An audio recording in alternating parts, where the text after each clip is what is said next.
कि एक गौरैया पक्षी था, वो समुद्र के तट पर एक पेड़ पर छोटे से घोंसले में रहता था। गौरैया पक्षी मादा पक्षी थी, उसके छोटे छोटे अंडे थे घोंसले में। तो वो कभी कभी जाती थी उड़ करके, दाना आना चुग करके आती थी, शाम तक आकर के फिर अपने घोंसले में बैठती थी। आज जो भी था वो पा लेती थी, घोंसलों की अपनी देखभाल करती थी। वो बड़ी प्रसन्न थी, अब तो इतने दिन और रह गए, फिर मेरे अंडे खुलेंगे, इनमें से छोटे छोटे बच्चे निकलेंगे। हर माँ को एक प्रसन्नता रहती है, ऐसी जीवों को भी रहती है। वो प्रतीक्षा कर रही थी बस कि उसके जो घोंसले में अंडे हैं उनमें से बालक बाहर आएंगे। इतने में पता नहीं क्या हुआ कि एक ज्वार भाटा समुद्र में आया, जोर की लहर आई, और गौरैया गई हुई थी कहीं दाना चुगने के लिए, और उस लहर में पेड़ से वो घोंसला जो है वो बह करके समुद्र के अंदर चला गया। गौरैया पक्षी जब लौट करके आई तो उसने देखा कि उसका घोंसला नहीं है। तो हाथ जोड़ करके समुद्र नारायण से प्रार्थना करने लगी, आप इतने विशाल हैं, आप इतने बड़े हैं, आपका स्वरूप इतना बृहद है, हे समुद्र नारायण, मैं छोटा सा एक पक्षी हूं और मेरे छोटे छोटे अंडे हैं घोंसले में, और वो अभी डूबा नहीं है आपके अंदर, मुझे दिख रहा है वो तैर रहा है। आप कृपा करके एक ऐसी लहर लेके आओ ना कि ये घोंसला बाहर कर दो, मेरे बालक मुझे वापस कर दो।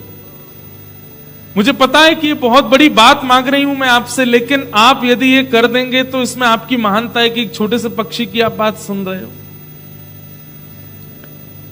तो समुद्र नारायण प्रकट हो गए, समुद्र भगवान प्रकट हो गए, प्रकट होकर के जोर से हंसने लगे। हंस करके बोले, तुमने बोलने से पहले एक बार भी नहीं सोचा कि तुम किससे बोल रही हो? मैं समुद्र हूं, मेरा इतना विशाल रूप है, मैं इतना बड़ा हूं, मुझे फुर्सत नहीं है, और तुम छोटी सी पक्षी मेरे से कह रही हो घोंसला वापस कर दो। मतलब तुम सोच भी कैसे सकती हो ऐसा मुझसे बोलना? बोले, मुझे लगा कि आप इतने विशाल हैं तो आपका हृदय भी विशाल होगा, इसलिए बोल रही हूं। बोले, लौट जाओ, मुझ पर समय नहीं है, ये छोटी छोटी काम करने लग गया तो कितने लोग आ जाएंगे मेरे पास, हमारा ये कर दो, हमारा ये कर दो। लाखों करोड़ों की तादाद में मछलियां रहती हैं, वो सब कभी कभी बोलने लगेंगे हमारी ये बात मान जाओ। ऐसे थोड़ी होता है, स्तर पर बात की जाती है। थोड़ा अभिमान से समुद्र ने प्रत्युत्तर दिया। गौरैया पक्षी ने बहुत प्रयास किए कि आप मान जाओ, नहीं माने। तो गौरैया पक्षी बोली, देखो आप नहीं मानोगे तो मैं आपको सुखा दूंगी। समुद्र नारायण बोले, तुम सुखाओगी मुझे? बोले, हाँ। कितनी सी हो तुम? एक लहर में तुम्हारे पर खच्चे उड़ जाएंगे सारे, दिखोगे नहीं, अस्तित्व खत्म हो जाएगा, और मुझे सुखाओगी तुम? बोले, मैं सुखा दूंगी। कैसे सुखाओगी? तो गौरैया पक्षी छोटी सी गई और अपनी चोंच खोल के समुद्र का जल मुख में भरा और दूर जाकर के एक जगह खला दिया। बोले, ऐसे मैं पूरे जल को खला दूंगी, दूसरी तरफ तुमको सुखा दूंगी। समुद्र बोले, वाह, बहुत बढ़िया, करो, लगो। समुद्र नारायण तो हंस करके चले गए, लेकिन वो गौरैया पक्षी लगी, मुख में जल भरे, दूर फेंके, फिर भरे, फिर फेंके, फिर भरे, फिर फेंके। उसको देख करके दो चार गौरैया पक्षी और लगे। बोले, बताओ ये इतनी सी है, समुद्र को कम करने के लिए इसने ये बेड़ा उठाया, हो नहीं सकता हम जानते हैं, पर ये कर तो रही है फिर भी। और धैर्यता के साथ सब लगे हैं कार्य को करने में। गौरैया पक्षियों को देख करके अन्य पक्षी प्रजातियों ने सोचा, जब ये लग रहे हैं तो हम क्यों नहीं लगे?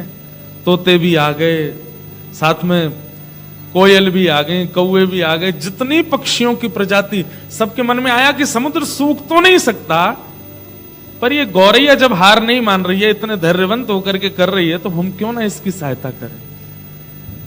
सब लोग लग गए। देखते ही देखते पृथ्वी पर जितनी पक्षियों की प्रजाति है सब एक साथ इकट्ठे हो गए, और किलोमीटरों अंदर तक समुद्र में केवल पक्षी ही पक्षी हैं। अपनी चोंच में जल भरते हैं और ले जाके बाहर फेंकते हैं। समुद्र हंस रहा है, बोल, करो, तुमको पता है तुम एक क्षण में जितना जल लेकर के बाहर फेंकते हो, उसका 1 लाख गुना ज्यादा जल हर क्षण मुझ में आ भी रहा है, हजारों नदियों से। क्या कर लोगे इससे तुम? पक्षी सब बोले हम करते रहेंगे, चाहे तुम बिल्कुल कम ना हो, धैर्य नहीं छोड़ेंगे। आकाश मार्ग में भूचाल आ गया, सारे पक्षी पृथ्वी से एक जगह इकट्ठे हो गए, समुद्र को हल्का करने में लगे। खबर पहुंची नारद जी के पास। नारद जी महाराज ने आकाश से देखा तो किलोमीटरों अंदर तक पक्षी पक्षी पक्षी पक्षी समुद्र के ऊपर है, चोंच में जल भरते हैं, किनारे पर ले जाके फेंकते हैं, एक जगह तालाब जैसा बन गया है समुद्र का। नारद जी महाराज ने मन में विचार किया कि ये समुद्र कभी हल्का हो नहीं सकता, समुद्र कभी सूख नहीं सकता, इसीलिए तो वो नारायण का स्वरूप माना जाता है, क्योंकि वो कभी खत्म हो ही नहीं सकता। लेकिन इन पक्षियों का धैर्य देखो, इन पक्षियों की लगन देखो, इन पक्षियों का विश्वास देखो, ये लगे हैं करने में। लेकिन समुद्र का जो अभिमान है ये अच्छा नहीं है। अगर समुद्र को थोड़ा अनुभव हो जाए कि वो घट रहा है तो अच्छा हो जाएगा। तो नारद जी महाराज सीधे गए गरुण जी के पास, भगवान के वाहन गरुण। गरुण जी से जाकर के कहा, तुम्हारी प्रजाति के पक्षी सब लगे हैं समुद्र को हल्का करने में और तुम आराम से आनंद कर रहे हो। गरुण बोला, मैं क्या कर सकता हूं, मुझे पता तो चला था, लेकिन इसमें कुछ हो तो सकता नहीं, पक्षी पागल हैं सारे, क्यों कर रहे हैं, हो ही नहीं सकता ये काम। बोले, हो नहीं सकता, लेकिन तुम चाहो, मैं चाहूं, सब चाहें तो नहीं हो सकता, लेकिन जिनको तुम कमर पे बैठा के चलते हो वो चाह जाए तो सब हो सकता है। अपनी पक्षियों की एक बार पक्षधर बन जाओ, कह दो उनसे, और सुखाए ना समुद्र को, लेकिन समुद्र को अनुभव तो करा दें कि वो भी सूख सकता है। गरुण जी बोले, ठीक है, मैं रात में जब ठाकुर जी शयन कर रहे थे, शयन करते हुए ठाकुर जी के चरण दबा रहे थे गरुण जी, और चरण दबाते दबाते दबाते दबाते गरुण जी ने अपने मन की बात कही। बात सुनकर के ठाकुर जी बोले, मुझे दृश्य दिखाओ। जैसे दृश्य देखा ठाकुर जी बोले, एक छोटे से गौरैया पक्षी के पीछे ये करोड़ों पक्षी लगे हैं समुद्र को सुखाने। बोले, हाँ जी। और बोले, घोंसले के लिए। घोंसला नहीं लौटाया समुद्र ने, हंस करके कह दिया, छोटे छोटे लोगों की बात नहीं मानूंगा मैं। ठाकुर जी बोले, ये तो अभिमान अच्छा नहीं है। बोले, भगवान हम आपसे एक बात चाहते हैं, दुनिया का कोई भी व्यक्ति चाहे तो समुद्र नहीं सूख सकता, लेकिन आप चाह जाओ तो हो जाएगा। बोले, समुद्र अगर सुखा दिया तो नूतन प्रलय हो जाएगा। बोले, सुखाइए मत, पर समुद्र को अनुभव करा दीजिए कि वो भी सूख सकता है। ठाकुर जी बोले, ठीक है। तुरंत भगवान ने अपने सुदर्शन चक्र को आज्ञा की, हे सुदर्शन नारायण, 12 सूर्य, 12 सूर्यों के समान तपायमान हो जाओ तुम, और जाकर के समुद्र के ऊपर द्रुत गति से दौड़ने लगो। तो एक तो सुदर्शन चक्र, वो पहले ही महाज्वाला, सुदर्शन महाज्वाला, महाज्वाला है, अग्नि वहीं से प्रकट होती है भगवान के सुदर्शन से। और उनको भी ठाकुर जी ने कहा कि तुम 12 सूर्यों के समान, एक सूर्य का ताप नहीं सह पाते हम लोग, ऐसे एक सूर्य की ताप नहीं सहन कर पाते, ऐसे 12 सूर्यों के समान तपायमान हो गए। कौन? सुदर्शन जी।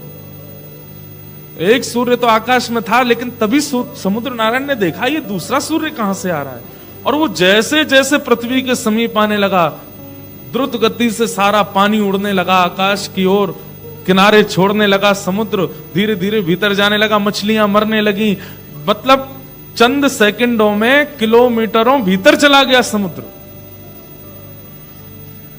उसी समय समुद्र नारायण प्रकट हो गए, सुदर्शन भगवान से प्रार्थना की, बोल भगवान मुझे मत मारिए, आप क्या कर रहे हैं, प्रलय हो जाएगा। बोले, तुमने अभिमान कैसे किया कि तुमको कोई सुखा नहीं सकता। बोले, आपको किसने भेजा? बोले, मुझे भगवान ने भेजा। बोले, किसकी सहायता के लिए भेजा? बोले, गौरैया की सहायता के लिए भेजा, तुमको सुखाने की आज्ञा की। अरे भगवान मुझे मत सुखाइए, आज्ञा कीजिए, आज के बाद ऐसा मान नहीं करूंगा, मुझे क्या सेवा करनी है। बोले, घोंसला ले जा करके सप्रेम सहर्ष गौरैया को दे दो। वही विशाल समुद्र छोटे से घोंसले को लेकर के आए और गौरैया के चरणों में धर दिया। एक छोटी सी गौरैया के लिए समुद्र सूखने की स्थिति में आ गया। किसके प्रभाव से? केवल धैर्य, धैर्य की ताकत।